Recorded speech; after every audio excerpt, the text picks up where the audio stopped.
Welcome to Toffee Blue View, your source for all things Everton. Got Max, and David has made a triumphant return despite spending all weekend moving. So be kind to him, everyone. Please be kind to him. I am very brittle at the moment. So guys, we actually feel good after an away match, which is new. We all sort of figured we were going to play well, but it's such a strange match. Let's get into our Stoke match reaction, our initial thoughts. Max, initial thoughts. I'm sure you're going to comment on Adam's red card and whether or not it was a red and all that kind of stuff. What did you think of that game? Well, I missed the first 45 minutes because I was busy with life and other things. Life. But the reactions that I was seeing on Twitter from the fan base and people who were reporting on the game, that Everton were really underwhelming in the first half. I saw the Davies chance, the free header, which really should have been in the back of the net. And I think particularly when you have chances like that, should be goals cut and dry, that it adds to the frustration. And I think I was watching Theo Walcott's post-match reaction, and he said, even though Adam did get sent off, which I do believe it was a red card because it was reckless, really reckless, 2 feet off the floor, and he had no argument. He went straight down the tunnel. But Theo Walcott said, we really experienced the rougher side of Stoke. I know me and Gerry were talking about it prior to the game, that Stoke are kind of stuck in between these two identities, and I think Everton really experienced the former Stoke identity, really the kind of rough, clatter the man type of game. I think something that I really want to comment on was that first substitution, where I know Davies did take a good few heavy challenges, but that substitution was quite possibly the most bizarre substitution I think I've ever seen an Everton manager make in my lifetime. I still couldn't really tell you where. It is. It really is. No, I honest to God, I couldn't really pick up on where Calvert-Lewin was playing. I think he had quite a poor game as well, by all accounts. But the decision, when you got Davy Klaassen on the bench as well, that substitution really baffled me. But second half, I think we just carried on plugging away. I think particularly, again, I'll comment on it again, the fact that we've got Baines and Coleman back has been an absolute godsend. We don't realise how much we've missed them. I think both of them are always involved, and it gives us another man pressing down the wing. And of course, Cenk Tosun. Not much more needs to be said about him. He can't play in the snow apparently, but again, he scores and he scores again. Yeah. David, what do you got, man? Yeah, I was stuck watching the delights of Yeovil v Coventry, and trust me, it was cold, and it's even worse when you're not watching Everton. You're stuck watching Crew, let me tell you. So yeah, but I did watch the game in the evening. I watched it back, the full game. I didn't know the score, but I just wanted to see how we played. And yeah, I'll be honest, it wasn't a great performance again. It's the running theme, really. We still managed to pick results up even when we don't play that great at home. So to kind of do that away was really good.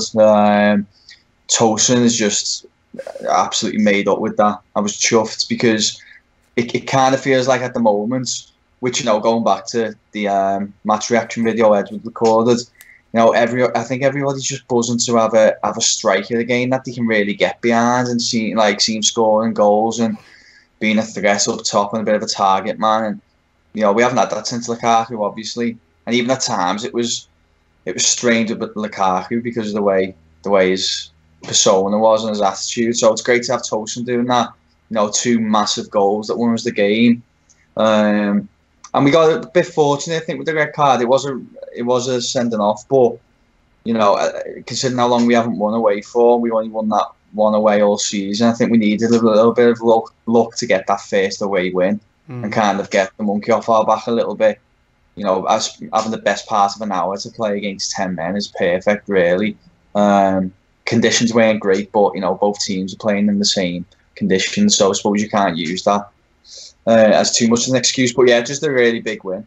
we were pretty down about our chances of winning another away game all season. Stoke are fighting for the lives, so I'm happy to hit that 40 points as well. Yeah, and that's what I was going to mention was the conditions. And I feel like that was, I don't want to necessarily blame the sloppy play on both sides on the conditions, but I mean, it's the obvious thing to point to, because I mean, there were a lot of misplaced passes by both teams. Yeah. It was really sloppy game. I was delighted to get the win. I'll be honest. I was psyched. It was my birthday weekend. And I just turned 40, and that happens. It was such a good day. It just started the best day for me. That happened, and then I went hiking with my family, and then the basketball team that I wanted to win that night won their game, and I was like, all the weekends of all my teams just shitting on my head. Finally. It turned around and it felt so good, Yeah. It was such a wonderful day. Oh my God. So I was just psyched that the ball bounced our way. That first goal didn't have to. It was the pinball in there. It really was. And Tosin, by being in the right place and finishing strongly, he got the goal. It wasn't some amazing move by him. It was just brains and finish. Now the second goal, holy hell, that header, yes. The crazy thing is what Tosin brings is what Koeman wanted so bad for us for so long. Mm-hmm. I think it's ironic that we finally get him way after Koeman's gone. Yeah. Painful that we never made that sign in the summer, because you do start asking. I mean, this whole year could be what ifs, but even stripping down everything else that's been negative, just having someone like Tosin there all year could have made the difference really between top 7 and where we are now. Oh yeah, it's just one more word about the conditions. Did you guys notice that the Stoke grounds crew cleared off their goal, but not ours? Just so our keeper and defenders would slip down and the ball would bounce crazy. Yeah, we do the same though. Let's be honest. Do we really? We do the same. I've never seen that. So you would know better than I would. I think we would. I've seen this excess watering of the pitch. I've seen that on one half. Oh, yeah? Yeah. Yeah, I've seen that before, but don't know. Okay, then I don't feel as because when I saw that, I'm like, oh, Stoke, you've earned your crappy standing right now. You know what I mean? But if we do it too, then, I don't feel quite... Yeah, I feel kind of like a dick for feeling like that then. So I saw quite a comical tweet after the game. I think it was from a journalist. Forgive me because I can't remember the name. It said man of the match for the game. It was Nick Pope. I saw that. The two absolute clangers really from Butland and Pickford. But, 3 points at the end of the day. I feel like Pickford's was marginally. I don't really feel like it was that bad. Yeah, he should have come out, but I don't know. I feel like that was a bit tight. Yeah, did you see who lost his man? Who was actually on Choupo-Moting? Who scored? Was it Baines? I think it was Baines. Yeah. And you know what? I just want to be clear. I want to be really clear. Baines is a godsend, and I'm super happy he's back. Yeah. But he sort of lost his man there. Just saying. Yeah. He did. And Davies didn't really have the best game. Got himself in some good positions. Took some hard shots. Yeah. He really did. Didn't have his best game. And I will make a note that despite the bizarre substitution, our performance did get a little stronger after the sub was made. Was he intending for Calvert-Lewin to be more of a 10 or to play like a second striker? Because it was weird where his positioning was. You know what I mean? I do think that was the case, but his performance just I can see what you're saying. We did create a lot more chances when he came on the pitch. But, if you think back to, I think there was one in particular where there was a great ball. I think it was by Rooney. A great ball was played by Rooney. Dude, so bad. And if the touch was I perfect, he would know. have been, the touch was fine. He would have been in through on goal. But I think he just completely cocked the touch up and let us down big time. There In was that one pass that he didn't make to Jing yeah, that one Tosin. that was Yeah, that another was a one. big one. Tosin was on his hat trick as well. Yeah. Yeah, That's the difference between like good plays and great plays for me, because it's not always about scoring the goal. Sometimes it's just about creating a perfect goal. And Yeah. that was a real bad one. Him, Calvert-Lewin, and Davies is just. It's hard. They are really inconsistent, aren't they? But that's youth, I suppose, isn't it? So it's really hard to get so much, give them so much stick, because they are still young, but they are very consistent this season. Mm-hmm. Inconsistent, sorry. Yeah, I mean they're getting to play a lot. They're performing. I mean they're giving us quality minutes for the most part. They are. So I'd say I'm pretty damn thankful they're here too. You know, I want them playing consistently. I think Davies right now has earned a little bit more minutes than DCL. DCL getting a little bit of time coming in. I think had he finished that one chance and squared that ball to Tosin, we'd be a lot more positive. But it's those clinical moments.